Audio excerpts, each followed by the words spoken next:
Hi everyone, I'm a bank clerk at Vietcombank in Hanoi.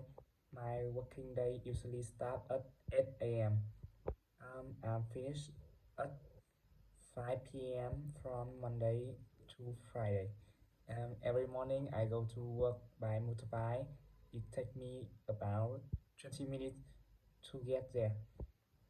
When I arrive, I check emails and prepare the document for the day.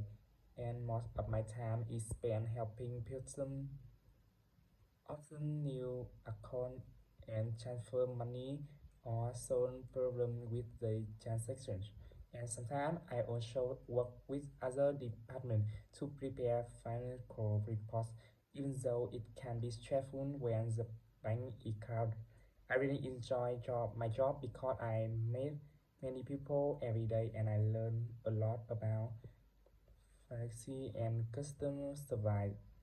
Overall, I feel proud of my work because I help people manage their money safely and efficiently. Thank you for listening.